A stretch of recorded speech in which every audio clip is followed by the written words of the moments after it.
Do you get an insight into journalism from the character that you played in the movie? Sure, I certainly got more from reading the script, then reading Mary's book, and then having Mary and Dan be on set. I was intimidated, but also just a fountain of knowledge for us. And then, it's cool. As a dumb actor, you get. I remember I was in Too Big to Fail. Remember that movie? And what do I know about the 2008 housing crisis? But you know what? Now I know a little something. And same thing. I know a little bit more about journalism than I did. Mm-hmm. And how much did you know about the incident that we cover in the movie? I think I know as much as the majority of Americans, which is, of course, we're more familiar with Dan Rather, but kind of like, well, yeah, what happened there? Something with the documents and stuff. And I think that's why when I first got the script, I thought James he took a really smart subject and dove into it, because I can't speak for people outside of America, but I think in America there's a lot of questions about this specific incident, and there's a lot of, Dan was a beloved news anchorman. But then there's kind of a bigger question of the film, which is what happens when news starts making money? Mm-hmm. Can you tell the truth when certain stories, make more money for the parent company? Mm-hmm. One of the emotions I had coming out of it was anger. Is that something that you thought would come out of it, or is that something you felt when you were learning more about it? Certainly my character is very angry during the film. Yeah, I think it's just really, I have more fear about it. I think it's just really important that everyone in a society gets reported to honestly what else is happening in that society, or it's hard for the society to grow in the right direction. So, yeah, we should all be really careful. The one kind of good thing, as I've been doing press for it, it's so funny, you think about it in a different way when you're making the movie than when you're doing press. But something that's interesting is the internet has become really an interesting, even since this movie, right? The internet plays a role in this movie, but that was the beginning of that happening.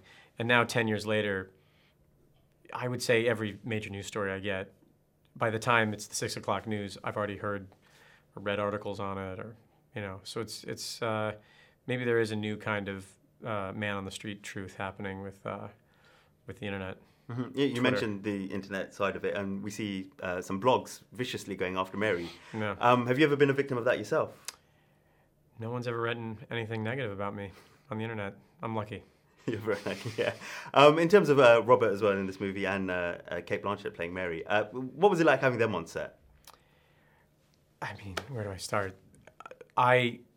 Cate is probably the greatest actor of our time, so just being asked to do scenes with her is like a huge honor, and I was so thrilled to get the role.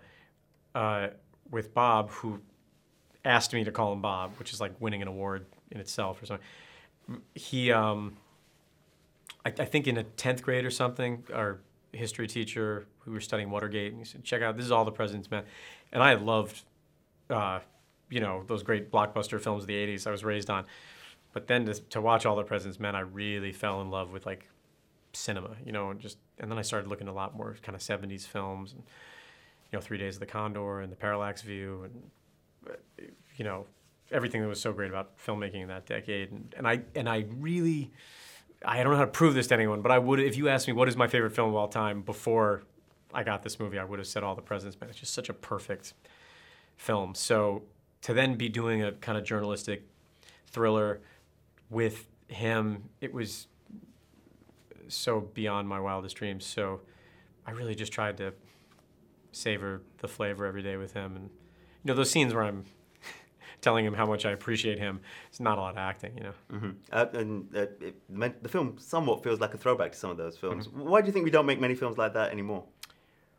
Well, like with the news, how there are, my character talks a lot about these parent companies that kind of own the news.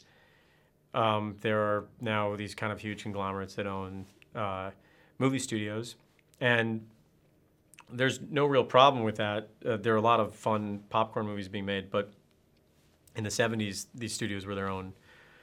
If the parent company didn't sell, now if it doesn't sell enough alarm clocks or whatever, that affects the movie side. It used to be, the movies were just the movies. So I think I don't know if this movie can be made at a studio. I don't think so. I think it has to be made independently. But there's still, there's great room for these kind of things. And I think I'm on a Netflix movie right now that's also kind of a hot button issue movie. And it's Brad Pitt, and he's fantastic in it. It's kind of like, I think there will be a place, maybe a bigger place in the future for these with the internet and streaming and Netflix and stuff like that. Ladies and gentlemen, you're watching Hey You Guys! Hey You Guys, huh? Hey You Guys. Is that from the Goonies? It is indeed, yes. Nice. Hey